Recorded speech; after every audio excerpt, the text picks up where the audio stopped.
Aujourd'hui, dans votre émission Repère, j'ai le plaisir de recevoir Patrick Bosselin, auteur, réalisateur et producteur indépendant, né à Fort-de-France, avec 43 ans dans le métier.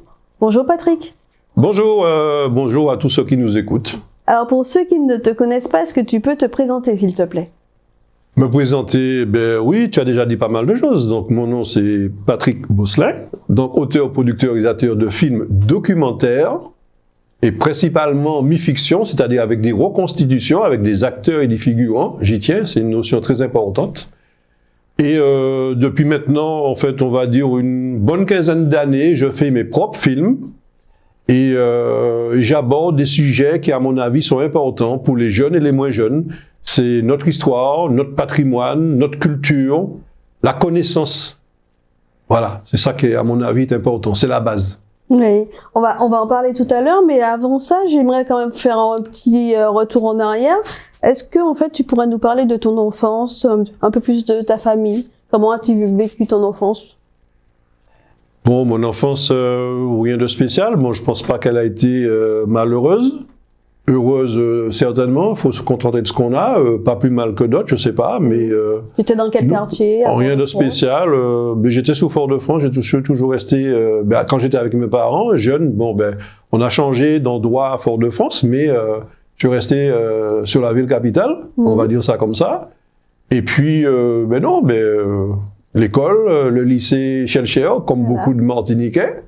Donc, et puis voilà, je suis pas allé plus loin après, j'ai fait mon propre chemin. Parce que le jour du bac, je suis parti, j'avais le choix de partir comme photographe de plateau sur une équipe de tournage dans la Caraïbe, suite à un appel dans le journal quotidien. Et ça tombait le jour du bac et j'ai choisi de partir et ne pas passer le bac. D'accord. Donc en fait, J'ai pas de bac. J'ai des bacs en plastique, oui. Mais j'ai pas de bac. Voilà. Donc l'année du bac, tu vois effectivement donc dans le France-Antilles. Ouais, une annonce qui recherchait un photographe de plateau. C'était une équipe franco-vénézuélienne qui tournait à ce moment-là un reportage publicitaire sur une chaîne hôtelière dans la Caraïbe. Et donc, je me suis présenté, j'ai montré un peu ce que je faisais. J'étais déjà photographe amateur au lycée. Donc, et ça leur a plu, mon cadrage, mes images leur ont plu.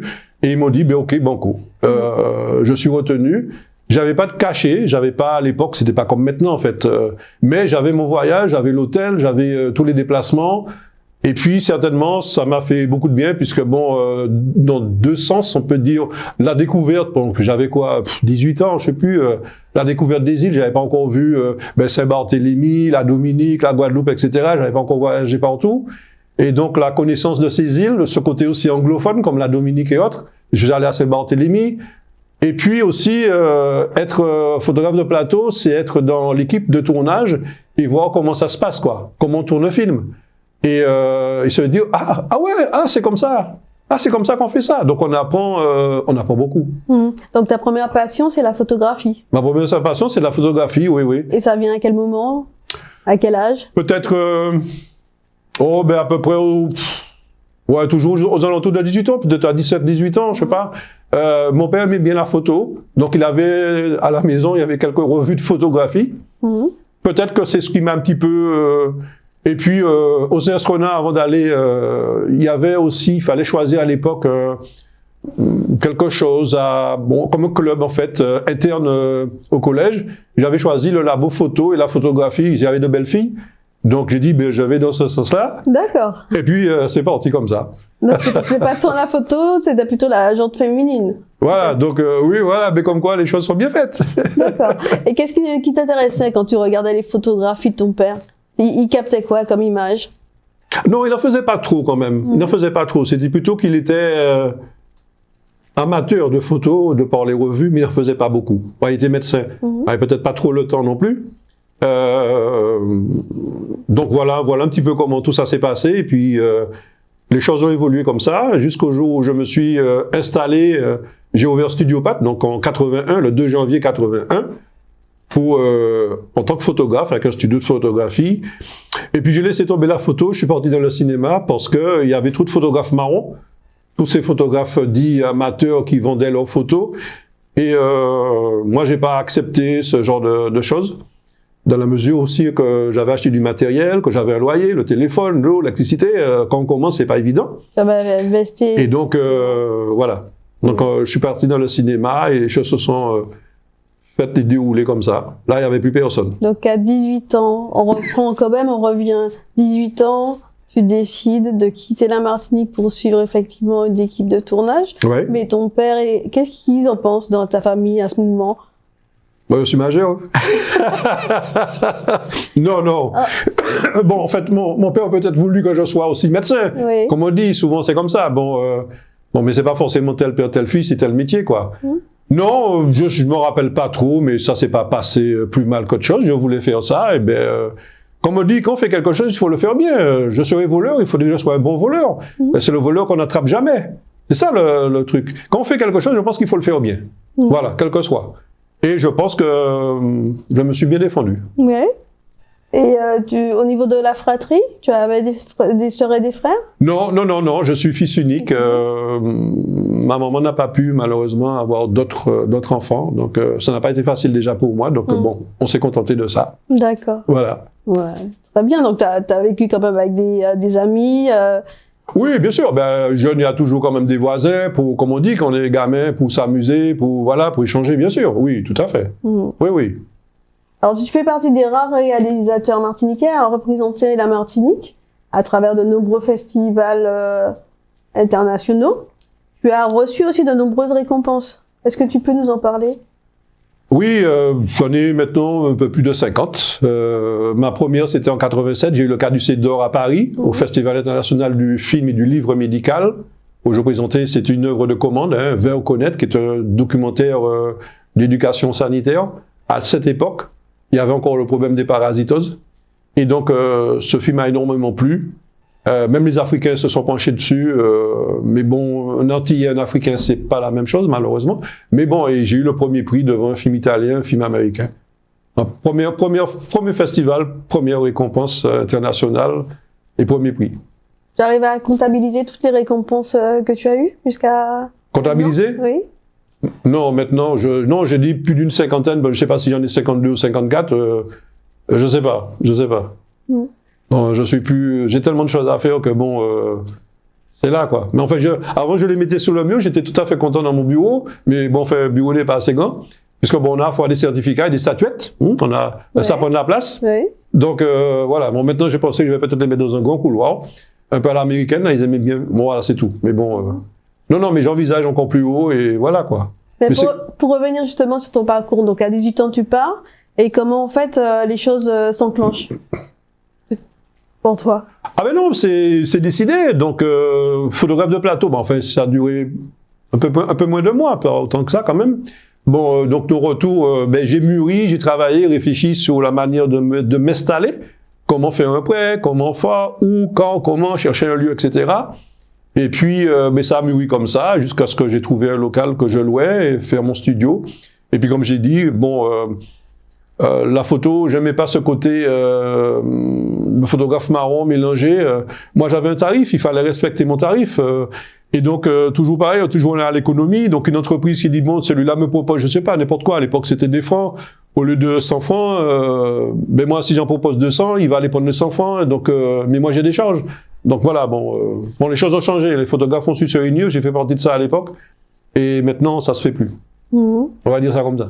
Et d'où est venue cette envie de réaliser des films documentaires sur l'histoire, le patrimoine et la culture de la Caraïbe? Ben, je sais pas, moi qui n'aimais pas l'histoire, parce que bon, à l'école, j'aimais pas l'histoire. Peut-être c'est parce qu'elle me concernait pas, parce que bon, effectivement, moi j'ai appris à l'école mes ancêtres les Gaulois. Donc j'ai essayé de voir dans un miroir si je ressemblais en Gaulois. J'avais pas les cheveux blancs, j'avais pas les tresses, j'avais pas le truc. Donc je me suis dit, il y a un problème, quoi, c'est tout. Donc c'est peut-être venu comme ça. Et puis, comme j'expliquais, de la photo, je suis passé au film. Donc, je faisais des films publicitaires pour le cinéma. À l'époque, il y avait locaux. C'était des tournages locaux. Et puis, des films de prévention, quelques reportages documentaires pour les institutions. Et puis, bon, j'avais envie de faire autre chose, en fait. Raconter mon île, présenter des choses, parler de l'histoire, je sais pas. Voilà. J'étais toujours dans ce sens de connaissance, en fait, on va dire. Et cette connaissance que j'acquiers jusqu'à maintenant en cherchant dans les musées, dans la Caraïbe et tout, ce que j'apprends, je le partage à travers mes films pour pour le public, pour tout un chacun, voilà. Mais tu te rappelles de d'où t'es venu ce déclic, justement, de parler Non, pas spécialement, c'est un ensemble. Non, je sais pas, non.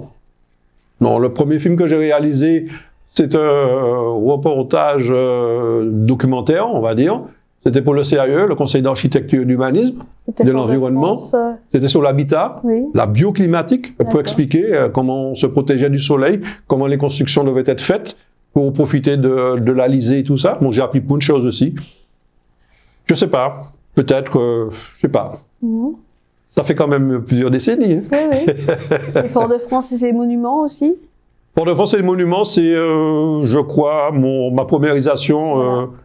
Ouais, je crois que c'est mon premier film, il me semble. Oui. Ben aussi, c'est pareil. Bon, je cherchais un thème et je me suis dit, bon, on a de beaux monuments, la capitale, donc la cathédrale, la bibliothèque Schellcher, la fontaine Guédon et bien d'autres. Et je me suis dit, mais c'est qui, c'est quoi, quand, comment Je me dis, mais non, il faut qu'on... Moi-même, j'ai besoin de savoir comment c'est construit, qui, quoi, pourquoi, et tous ces monuments qui sont magnifiques, prestigieux, qui représentent d'ailleurs la Martinique, la cathédrale, la bibliothèque Schellcher. Bon, j'ai dit, il faut en faire un film, quoi. Voilà, donc j'ai comparé un petit peu avec des photos anciennes à l'époque. J'avais pas les mêmes moyens que maintenant, j'avais pas aussi la même technologie.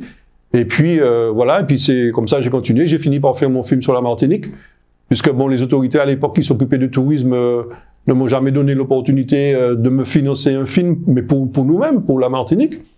Donc j'en avais ras-le-bol de présenter chaque année une proposition de film sur la Martinique.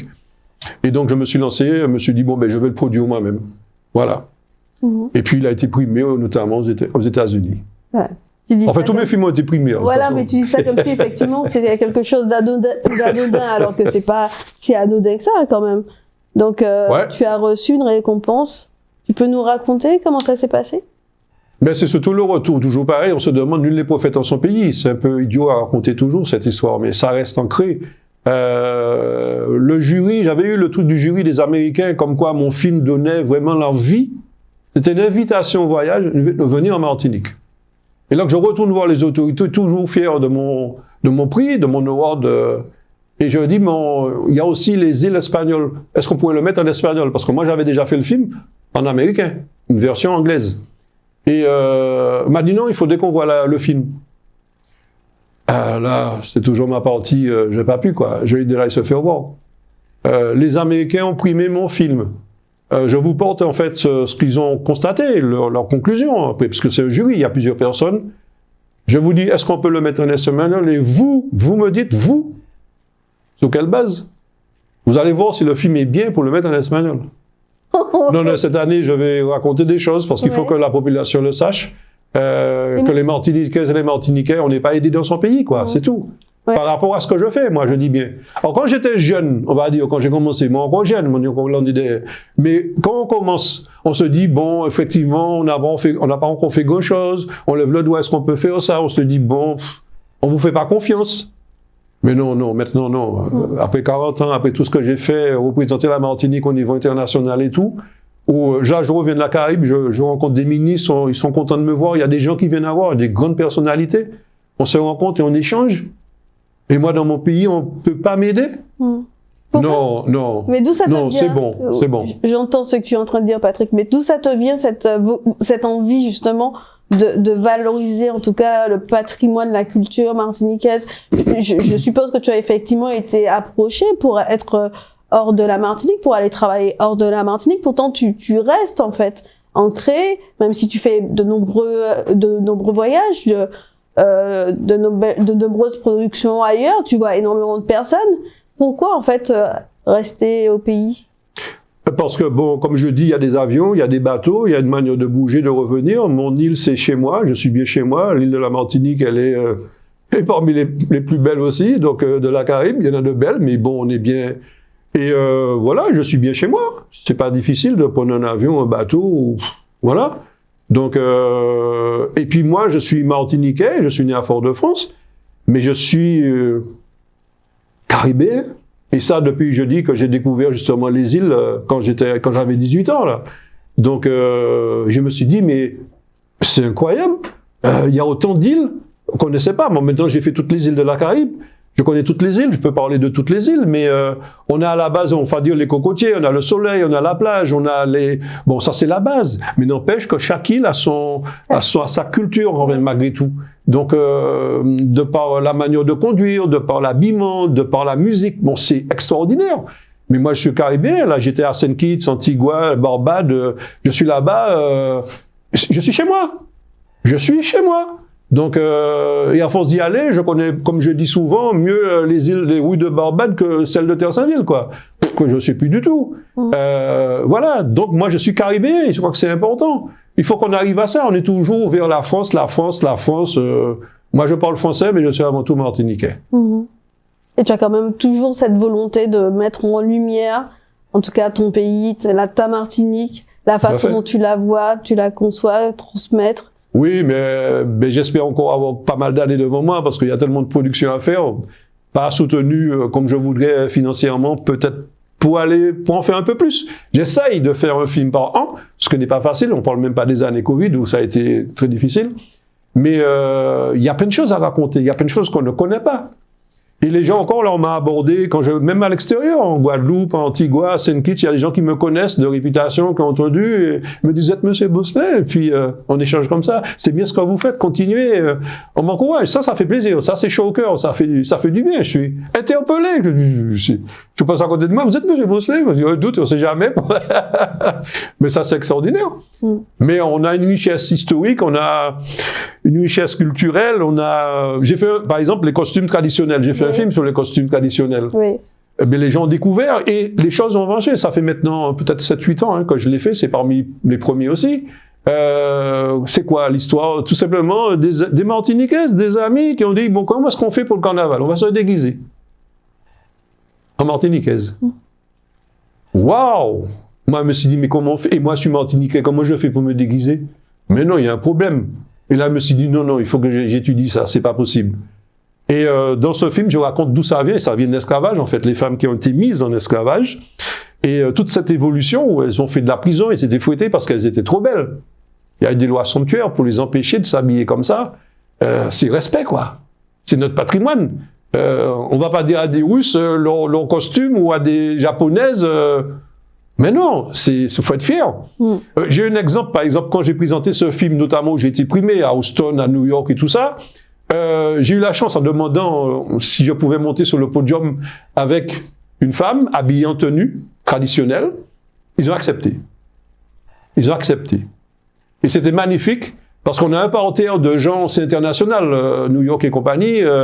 Donc on a des Japonais, on a des Russes, des Allemands, des Africains, des Colombiens, on a de tout. Et tout le monde a voulu faire une photo avec cette femme habillée à cette tenue. C'est parti dans le monde. Ça, c'est extraordinaire. C'est ta fierté. Ah oui. Ta contribution, en tout cas, à la Martinique. Largement, largement. Voilà. Et c'est pas fini, comme je dis. Voilà, justement, je sais qu'effectivement, tu as énormément de projets en tête. Ouais. Et finalement, Patrick, on sent aussi qu'il y a le franc-parler derrière ça. Tout à fait. Oui. D'où ça te vient, cette façon de dire les choses? Peut-être de ma mère. Ma mère était assez... on va dire ça. Papa était plus calme, plus posé, plus réfléchi. Mais c'est bien, ça se complète, hein, c'est très bien. Donc, j'ai pris un peu de mon papa. Je pense que j'ai pris un peu le meilleur de deux. Ouais. C'est un bon mix. Est-ce que des fois, justement, ça... Mais je suis grillé, de toute façon. Je suis grillé, de toute façon. Mon papa, c'est un Martiniquais, foncé de peau, et maman, c'est une Européenne qui était de Bordeaux, une Bordelaise. Et donc, ça donne blanc et noir, ça donne du gris. Ah, ça donne du gris. Mais oui, un métis comme moi, il est gris. D'accord. Je crois qu'il y avait 50 nuances dans une couleur. Peut-être, hein. Bon, ça, c'est autre chose.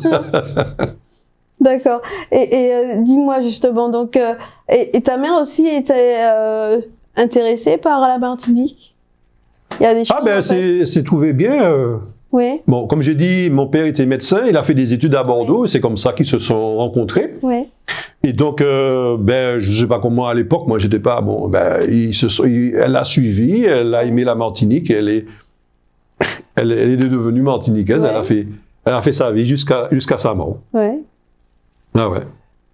Et il y a des images qui te restent, justement, de ton enfance, justement parce qu'on a vraiment l'impression que tu as envie de graver les choses avec tes films et de poser des choses en fait du passé Oui. pour demain.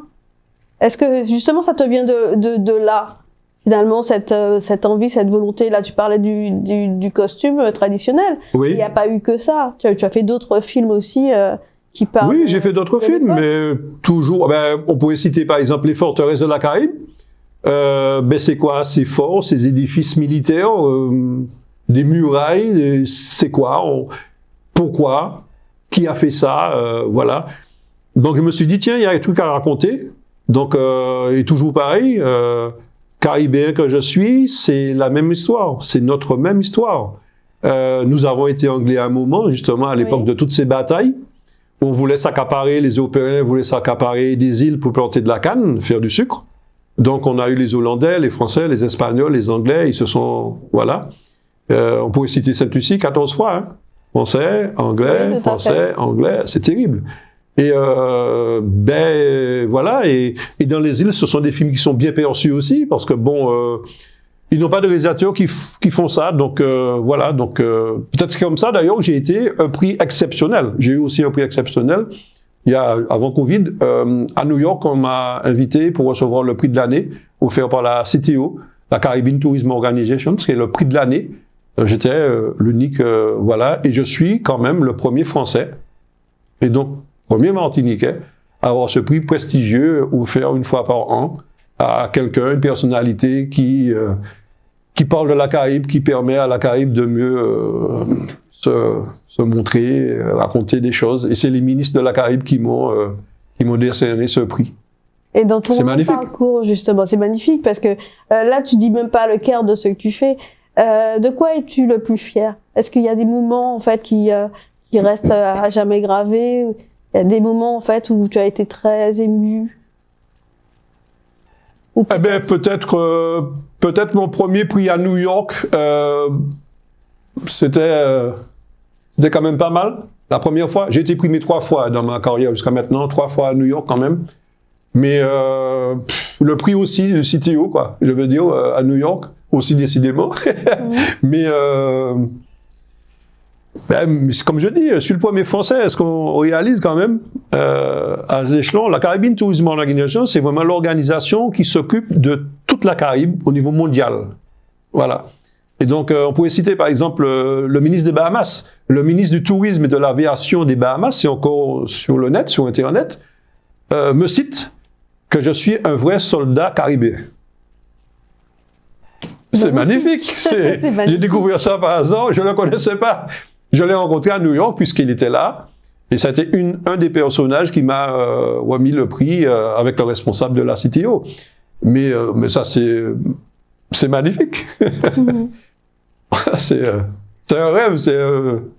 Voilà. Et je suis parmi les plus gros récompensés à côté des grosses compagnies. Parce que les autres qui ont reçu, il y a des gens comme American Airlines, mais on a des grands politiques. Il y a, voilà. Sidney Poitier et tout, je suis parmi eux. C'est extraordinaire. C'est extraordinaire. Et en regardant dans le rétroviseur, est-ce qu'il y a des choses que tu aurais refait différemment? Non, pas. Non, je vois pas là. Non, moi je dis qu'il faut avancer. Je suis toujours positif, je suis toujours pour avancer. Moi, vous regardez derrière, non. Non, c'est perdre du temps. C'est comme si je faisais mes films. Alors j'ai fait un film et puis maintenant j'aurais fait peut-être différemment. Ah, si j'avais fait ça. Mais non, attends, fais autre chose. C'est bon, c'est fait. Ça a été bien fait. Ça a été récompensé. Donc on fait d'autres choses. Non, j'ai rien à refaire. Et pour tes films, j'ai vu effectivement que tu as fait souvent des appels à contribution. Tu as demandé à la population martiniquaise effectivement de t'aider, de ramener certains objets anciens, etc. Ouais. Et quand même, il y a énormément de personnes qui ont répondu à cet appel. Ah oui, tout à fait. C'est mon dernier film là, qui s'appelle Longtemps. Oui. C'est un documentaire long métrage d'1h30. J'ai reconstitué un siècle de vie aux Antilles, je dis bien aux Antilles, toujours pareil, de 1860 à 1960. On remonte dans les décennies. Et donc il me fallait des objets d'époque, hein, que certaines personnes ont conservés, bien heureusement, comme les bonbonnes de lait. Avant, le lait, c'était dans des grandes bonbonnes métalliques. les faire repasser, c'était aussi plein de choses. Et puis les tenues, les chapeaux, voilà, plein de choses comme ça. Et donc, bien sûr, appel à la population, et j'ai trouvé des gens qui m'ont prêté, le temps du film, certains objets, quelques collectionneurs aussi, et voilà. J'ai vu aussi que tu as dû mettre certaines choses personnelles en vente. Oui, parce que bon, c'était pas pour longtemps, c'était pour le film d'avant, parce que j'ai fait un film sur les moulins. Ben oui, il y a un moment, ben il y a plus de sous, parce que bon, toute mon équipe est bénévole, quasiment. Je peux pas payer tout le monde, à part le monteur professionnel et 2-3 personnes. Mais je peux pas, j'ai pas à fond. Le pays m'aide pas, donc j'ai rien du tout. Le film que je suis en train de faire, qui s'appelle La couleur de l'esclavage, on en a parlé déjà dans les médias, en télévision et tout. J'ai passé les 2 modatures et personne, on n'a pas compris mon scénario. On sait pas. On sait pas, on n'a pas compris, comme si déjà la couleur de l'esclavage, on ne sait pas le thème. Et par rapport à ce que j'ai déjà fait, est-ce que j'ai tellement besoin d'expliciter ce que je vais faire? Parce qu'au contraire, on va dire, tiens, Bosselin fait un nouveau film. À la rigueur, on devait dire, ah ben, à la rigueur, il y a qu'à crier moi pour dire, eh, Bosselin, on n'a pas besoin de logistique, non, il n'y a pas. La collectivité a dit non, ils n'ont pas compris le scénario, il n'y a pas de scénario, donc on ne suit pas. Voilà. Qu'est-ce que tu aimerais en fait au niveau de justement tout ce qui est cinématographie en Martinique? Comment? J'ai pas compris. Qu'est-ce que tu aimerais qu'on puisse vous aider un peu plus? Qu'est-ce que moi, au départ, quand on a dit tiens, on va faire quelque chose pour la production locale, on m'a pas invité parce qu'ils savent déjà ma façon de parler. Et donc on m'a pas invité pour cette réunion. Bon, je passe sur le détail parce que j'aurais pu dire beaucoup de choses. Mais cela dit, j'ai dit, bon, c'est mal barré. Et c'est bien ça. Donc on a su, en métropole notamment, les boîtes, quand il y avait des fonds destinés à la production locale, il y en a qui sont venus ici monter des boîtes bidons, ça s'est passé il n'y a pas très longtemps de ça, pour récupérer les fonds locaux. Et nous, les locaux, on n'a pas. Ou alors on a des cacahuètes, voilà. Mais mon dernier film en cours, là, c'est 0, c'est propre, c'est... Les 2 mandatures, c'est 0 et 0. Voilà. Donc, La couleur de l'esclavage, je prends un peu de temps. C'est un film quand même qui devrait faire environ 70 minutes. Il y a déjà plus de 150 figurants. J'en cherche encore parce que bon, il faut changer. Il y a des personnages, etc. Et il faut savoir qu'un film historique, c'est beaucoup plus de moyens que leur série bidon, la policière. C'est des animaux qu'il faut louer, qu'il faut déplacer, qu'il faut emmener. Il faut des carrioles, il faut des objets d'avant, il faut des tenues, il faut des costumes. Oui, c'est ça. Donc ça demande beaucoup. C'est pas un film qu'on tourne comme ça, voilà. Donc, mais bon, la collectivité a décidé que bon, ce que je fais n'apporte rien au professionnalisme du cinéma à la Martinique. Il faut le faire, hein. Ouais, ouais. Non, je vais pas commenter. En tout cas, j'entends effectivement ton agacement par rapport à finalement l'engagement que tu as pris depuis de nombreuses années de pouvoir faire de la production, de la réalisation, et puis mais en même temps... Mais ça a toujours été comme ça, comme je l'ai dit, le jour où mon mort, c'est pas à peine fini, hein. J'ai dit à mes enfants, personne ne rentre, vous les foutez dehors, hein. Parce qu'on aime ça en Martinique, hein. C'est comme pour Mona ou autre, quand même, ah là là, bon Dieu, ah, quelle tristesse. Ils faisaient de si belles choses. Les gens qui te connaissaient même pas vont trouver le moyen de parler. Ça fait bien, hein. Et qu'est-ce que tu penses justement de la population martiniquaise? Il reste pas beaucoup de temps pour l'entretien, mais qu'est-ce que tu penses? Qu'est-ce que tu souhaiterais en tout cas pour la Martinique de demain? Alors, tu as ouvert beaucoup là.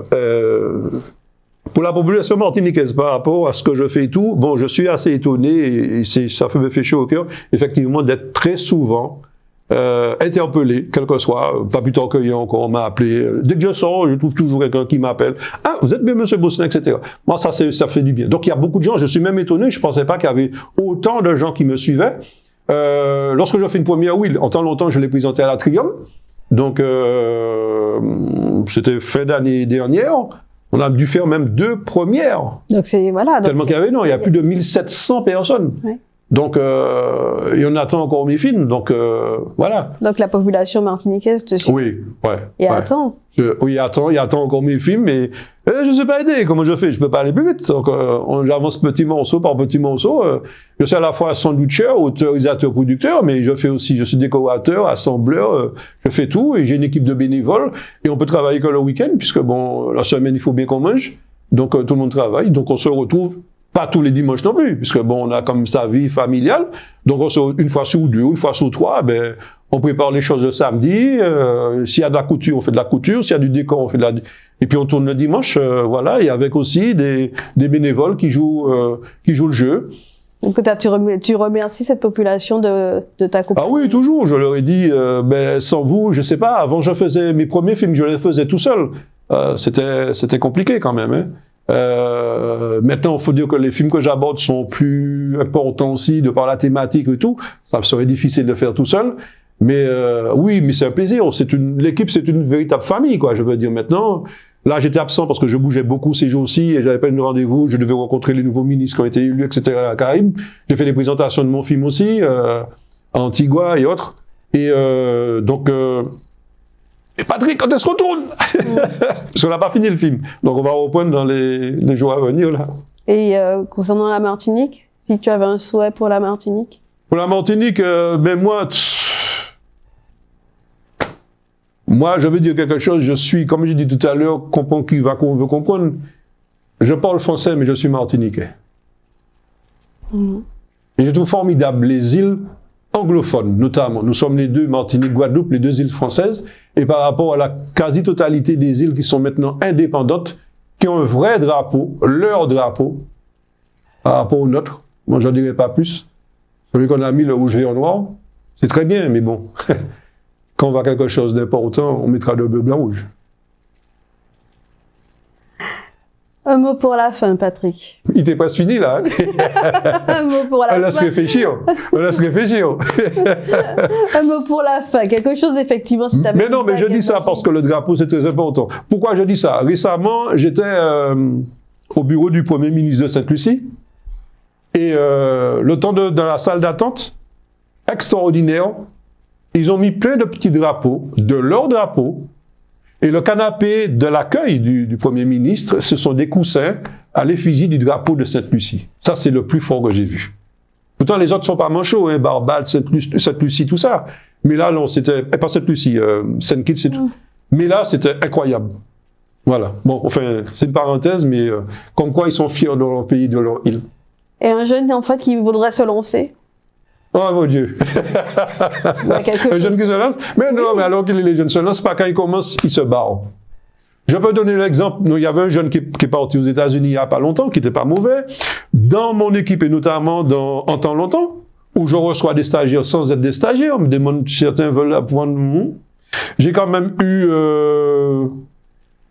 3, mais alors qu'il est, puisque c'était avant le Covid, 2 sont à l'école pour devenir actrices et acteurs, garçons et filles, qui ont joué dans mon film. Ça les a... Ils sont en pleine école là. Il y a une qui travaillait déjà, qui était dans une boîte, qui commandait même du monde, une boîte martiniquaise, qui m'a dit, Patrick, j'ai envie de faire ça. Elle est partie, elle a réussi. Elle tourne maintenant. Elle est actrice, elle fait quand il n'y a pas de cinéma, parce que c'est une blague, c'est pas toujours évident, elle fait du théâtre, elle fait de la pub. Et j'ai une autre jeune qui est partie, qui a fait donc une école au Canada, qui est repassée avec sa maman au cours du mois d'août passé, qui a réussi à son examen, qui est sorti parmi les 10 meilleurs de l'école Canada. Ouais. Une blague. Donc tu as créé en Patrick, fait je reste pas en Martinique, je reste au Canada. Voilà, et c'est pour ça que je dis aux jeunes, on demande, mais qu'est-ce que vous faites pour les jeunes? Comme moi qui suis un ancien, dedans, on ne m'aide pas, les jeunes se disent, oh merde, moi je disais comme tout à l'heure, quand tu commences, on dit, bon, c'est pas ce que tu fais, on ne connaît pas trop, on ne fait pas confiance, puisque bon, tu commences, il faut bien commencer. Mais moi maintenant, avec un recul, qu'est-ce que j'ai quoi à démontrer? Il n'y a rien, c'est soit on m'aide, soit on ne m'aide pas. Donc quand les jeunes voient ça, ils vont se dire, oh mais non, c'est pas possible, on va y arriver. Et je prends cet exemple, puisque bon, effectivement, j'étais étonné qu'elle m'a dit ça, mais elle m'a dit non. Non. Je reste au Canada. Elle a rencontré une autre qui était à l'école, qui est guadeloupéenne. Elles ont monté une boîte au Canada. Ben, je souhaite quand même qu'elle puisse revenir pour apporter un plus au pays. Peut-être. Peut-être. Merci Patrick. C'est avec plaisir.